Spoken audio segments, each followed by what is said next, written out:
Hello children, hope you all are good. Again I am here with a new video for you in my English grammar series. Children, जब भी हम बात करते हैं तो हम अपने इमोशंस और अपनी फीलिंग्स को अपनी बॉडी लैंग्वेज, अपने फेशियल एक्सप्रेशंस, अपनी टोन से एक्सप्रेस करते हैं. लेकिन जब हम लिखते हैं तो लिखते समय हम अपने इमोशंस और फीलिंग्स को कैसे एक्सप्रेस करेंगे? जी हाँ, हम अपने इमोशंस और फीलिंग्स को पंक्चुएशन मार्क्स के थ्रू एक्सप्रेस करेंगे. So punctuation mark is very very important in English grammar. तो आज हम जानेंगे पंक्चुएशन मार्क्स क्या होते हैं, पंक्चुएशन मार्क्स क्यों इंपॉर्टेंट होते हैं, ये कितने टाइप के होते हैं और इनके क्या यूज होते हैं. चिल्ड्रन, अगर हम पंक्चुएशन मार्क का करेक्टली यूज ना करें तो हम बहुत ज़्यादा मिसअंडरस्टैंडिंग और कंफ्यूजन तक भी क्रिएट कर सकते हैं. So it is very very important to understand the punctuation mark. I am 100% sure if you watch this video till end, it will improve your reading or writing skill. So what are you waiting for? Let's get started. तो चलिए children, punctuation mark को एक example से समझते हैं. Children, आपने road पर traffic lights तो जरूर देखी होंगी. क्या आप मुझे बता सकते हो ट्रैफिक लाइट्स को अगर हम फॉलो ना करें तो क्या होगा? चलिए देखते हैं. अगर हम ट्रैफिक लाइट्स को फॉलो ना करें तो रोड पर इसी तरह से कंफ्यूजन रहेगा और एक्सीडेंट्स हो जाएंगे. सो चिल्ड्रन, जैसे ही रेड लाइट आए तो हमें रुक जाना चाहिए. येलो लाइट पर स्लो डाउन और ग्रीन लाइट पर हमें फिर से चलना चाहिए. So children, punctuation mark is like a traffic light in the English grammar. अगर हम पंक्चुएशन मार्क्स को फॉलो नहीं करेंगे तो हम अपना मैसेज ठीक तरह से कन्वे नहीं कर पाएंगे और इसी तरह से कन्फ्यूजन क्रिएट होगा. तो सबसे पहले हम जानेंगे पंक्चुएशन मार्क क्या होते हैं. Punctuation marks are symbols that are used in sentences to make the meaning clearer. There are 14 types of punctuation mark.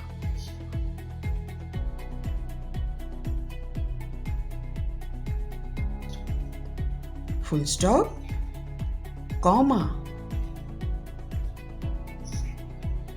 colon, semicolon, question mark, round brackets, square brackets, quotation mark, apostrophe, ellipsis points,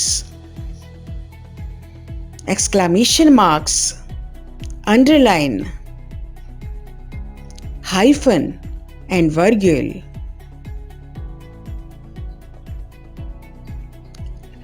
आज हम 4 major types of punctuation marks को detail में जानेंगे. Full stop, comma, question mark and exclamation mark. So children, let's move to the first punctuation mark, that is full stop. Full stop को हिंदी में पूर्ण विराम कहते हैं. It is like a red traffic light which indicates the longest pause. Children, जब भी हम किसी से बात करते हैं, जहां हमारा सेंटेंस कंप्लीट होता है वहां हम रुकते हैं, पॉज लेते हैं, फिर नेक्स्ट सेंटेंस बोलते हैं जिससे हम अपनी बात को क्लियरली समझा पाते हैं. लेकिन लिखते समय हम कैसे दिखाएंगे कि यहां हमारा सेंटेंस कंप्लीट हो गया है? यस, लिखते समय हम फुल स्टॉप यानी इस डॉट सिंबल से दिखाएंगे कि हमारा सेंटेंस यहां पर कंप्लीट हो गया है. It is used at the end of a sentence. At the time of writing we will put this dot at the end of sentence. चलिए इसको एक एग्जाम्पल से समझते हैं. Let's read a paragraph. Priya is a good girl. आपने देखा यहाँ पर सेंटेंस कंप्लीट हो गया है. अब हम यहाँ पर एक फुल स्टॉप लगाएंगे. After that she wakes up early in the morning. यहाँ पर अगेन सेंटेंस कंप्लीट हो गया. यहाँ पर फिर हम फुल स्टॉप लगाएंगे. She plays hockey. Again, we will put full stop. She also plays cricket. आपने देखा जहां जहां फुल स्टॉप है हम वहां पर रुके और उसके बाद हमने सेंटेंस को रीड किया. सो चिल्ड्रन, चलिए देखते हैं कि फुल स्टॉप का यूज और कहां पर होता है. फुल स्टॉप का यूज हम अब्रीविएशंस के साथ भी करते हैं. अब्रीविएशंस मीन्स संक्षिप्त नाम, यानी किसी वर्ड का short form. Example AM. AM stands for anti meridiem, यानी जिसको शॉर्ट में हम लिखते हैं AM, which means before known. तो यहां पर हम लिखते हैं A.M. PM. PM means afternoon. PM की फुल फॉर्म होती है पोस्ट मेरिडियम. यहां पर हम लिखते हैं P.M. सो इस तरह के बहुत एब्रीविएशंस के एग्जांपल्स हैं जिन्हें हम एक सेपरेट वीडियो में डिटेल में जानेंगे. सो चिल्ड्रन, फुल स्टॉप का यूज हम इनिशियल्स में भी करते हैं. इनिशियल्स यानी हस्ताक्षर. For example doctor APJ Abdul Kalam. जी हाँ, this is the initial of our former president doctor APJ Abdul Kalam. क्या आप इनका पूरा नाम बता सकते हैं? गेस. चलिए हम आपको बताते हैं. इनका पूरा नाम है डॉक्टर अबुल पाकिर जैनुलब्दीन अब्दुल कलाम, जिसको हम शॉर्ट फॉर्म में पढ़ते हैं डॉक्टर APJ अब्दुल कलाम. इसलिए हम इनको शॉर्ट फॉर्म में लिखेंगे doctor A.P.J. Abdul Kalam. Next, full stop का यूज हम उन सेंटेंस में भी करते हैं जिनमें हम कुछ कमांड देते हैं, जैसे open the door, shut the door, come here. Full stop का यूज आजकल हम वेबसाइट एड्रेसेस में भी करते हैं. For example www.google.com, www.ndmcmail.gov.in. सो आपने देखा कि किस तरह से फुल स्टॉप का हम यूज करते हैं. So children, let us quickly review the full stop. लिखते समय हम फुल स्टॉप कहां कहां लगाते हैं? Number 1, eight the end of sentence, यानी सेंटेंस के एंड में. सेकंड, जब भी हम सेंटेंस में कोई कमांड देते हैं. Third, with the abbreviation and initial. Fourth, in website addresses. और रीडिंग करते समय जब भी किसी सेंटेंस के आगे फुल स्टॉप लगा होगा तब हम थोड़ा पॉज देंगे, यानी थोड़ा रुकेंगे.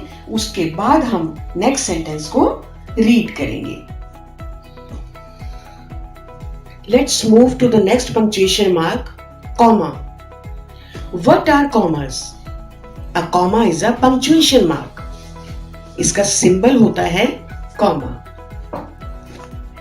जब भी किसी सेंटेंस में कॉमा आता है तो हम थोड़ा रुकते हैं. फुल स्टॉप में लॉन्ग पॉज होता है और कॉमा में स्लाइट पॉज. यानी comma is like a yellow traffic light which ask us to slow down. Yellow traffic light होने पर हम गाड़ी की स्पीड स्लो कर लेते हैं. उसी तरह से सेंटेंस में कॉमा आने पर we give a slight break. Comma को ठीक तरह से यूज करने पर सेंटेंस का मीनिंग अच्छी तरह से क्लियर हो जाता है और गलत तरीके से यूज करने पर इट रिजल्ट्स इन कंफ्यूजन, चाहे वो हिंदी राइटिंग में हो या इंग्लिश राइटिंग में. फॉर एग्जाम्पल, रोको मत जाने दो. अगर हम रोको के बाद कॉमा लगाते हैं तो हम इसको ऐसे पढ़ेंगे, रोको मत जाने दो. और इसी तरह अगर हम रोको मत के बाद कॉमा लगाएंगे तो हम इसको पढ़ेंगे, रोको मत जाने दो. तो आपने देखा कि सेम सेंटेंस में कॉमा अलग अलग जगह पर लगाने से उनका मीनिंग ही बिल्कुल चेंज हो गया. इसलिए हमें कॉमा को प्रॉपरली यूज करना चाहिए. Let's take a sentence in English. For example, let's eat grandma. इस सेंटेंस का आपको क्या मीनिंग समझ में आ रहा है? आओ ग्रैंडमा खाएं. Isn't it scary? कॉमा कहां लगाना चाहिए हमें कॉमा लगाना चाहिए लेट्स ईट. इसके बाद let's eat grandma, right? Which means आओ खाना खाएं grandma.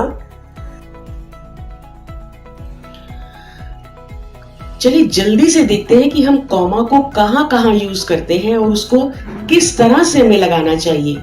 Commas in a series. We use them to separate 3 or more items in a series. For example, Raj bought books, pens and erasers. इस sentence में जहां जहां पर comma आया है वहां हम थोड़ा सा रुकेंगे, थोड़ा सा पॉज देंगे, फिर आगे पढ़ेंगे. Second, introductory words. For example, hello, I am Anjali. Yes, you may go. No, you can't have it. तो यहां पर इंट्रोडक्टरी वर्ड कौन से हैं? जी हाँ, yes, no, hello, dear sir, dear ma'am, etc. So children, इन वर्ड्स को पढ़ने के बाद हम थोड़ा सा पॉज देंगे, फिर सेंटेंस को कंटिन्यू करेंगे. जब भी मंथ, डे और ईयर एक साथ आते हैं तो हम मंथ, डे और ईयर के बीच में कॉमा लगाते हैं. फॉर एग्जाम्पल, जुलाई 22, 2018. यहां पर हम कॉमा जुलाई 22 के बाद लगाएंगे and we will read it as July 22, 2018. हम कॉमा का यूज डायरेक्ट स्पीच में भी करते हैं. किसी के कहे हुए शब्दों को वैसे ही बताने के लिए हम कॉमा का यूज करते हैं. For example, he said bring me a glass of water. इस तरह से आपने देखा कि हम कॉमा का यूज कहां पर करते हैं. Let's move to the next punctuation mark, that is exclamation mark. Children, हम जब भी बहुत खुश होते हैं या बहुत गुस्से में होते हैं या कभी कभी बहुत ज्यादा हैरान यानी सरप्राइज्ड होते हैं या कभी कभी बहुत हर्ट होते हैं, तो हम अपने इमोशंस को अपने फेशियल एक्सप्रेशन से, बॉडी लैंग्वेज से या अपनी टोन से दूसरों को समझा देते हैं. लेकिन जब हम लिखते हैं तो लिखते समय हम इन इमोशंस को कैसे बताएंगे? We express these emotions using exclamation mark, which looks like this: a straight line and a dot below it. Exclamation mark is used to express a very strong feeling or emotion. For example, जब भी कभी आप अपने सामने cute baby को देखते हैं तो आप कैसे बोलते हैं? Wow, what a cute baby. Similarly, I lost my dog. What a lovely surprise. I love my school. अब आप समझ गए होंगे कि इस तरह के सेंटेंसेस के आगे जब हम एक्सक्लेमेशन मार्क लगाते हैं तो इसका मतलब होता है कि हम बहुत ज्यादा एक्साइटेड हैं, सरप्राइज्ड हैं, हैप्पी हैं या एंग्री हैं. It is used to express strong feeling और emotions. So children, look at our next punctuation mark, that is question mark. Question mark क्या होता है? आपने ऐसे सिंबल को अपनी बुक्स में जरूर देखा होगा. This is a sign of question mark. जब भी हमें किसी से कोई प्रश्न पूछना होता है तो हम उस सेंटेंस के एंड में ये सिंबल लगा देते हैं. For example, how is your brother? आपने देखा इस सेंटेंस के आगे क्वेश्चन मार्क का सिंबल है. हम इसको इस तरह से पढ़ेंगे, हाउ इज योर ब्रदर, जैसे हम किसी से कोई क्वेश्चन पूछ रहे हैं. आपको इसके पढ़ने के तरीके से पता चल गया होगा कि हम ये प्रश्न पूछ रहे हैं कि आपके ब्रदर कैसे हैं, आपका नाम क्या है, आप कहाँ रहते हो? तो चिल्ड्रन, जब भी आपको कोई क्वेश्चन पूछना होगा तो कौन से पंक्चुएशन मार्क को लगाओगे? Yes, very good, question mark, यानी mark of interrogation. A sentence that asks a question ends with a question mark. So children, अब आपको पंक्चुएशन मार्क्स के बारे में अच्छी तरह से क्लैरिटी हो गई होगी. अब रीडिंग और राइटिंग करते समय पंक्चुएशन मार्क्स को मत भूलिएगा. और हाँ, अब बाकी के जो पंक्चुएशन मार्क्स हैं उनको हम डिटेल में अगली वीडियो में जानेंगे. तब तक आप अपनी इंग्लिश टेक्स्ट बुक में इन पंक्चुएशन सिंबल्स को आइडेंटिफाई कीजिए और उनको करेक्टली यूज करके पढ़ना सीखिए. तो चिल्ड्रन, बहुत जल्दी फिर मिलेंगे एक नई वीडियो के साथ. तब तक टेक केयर, गॉड ब्लेस.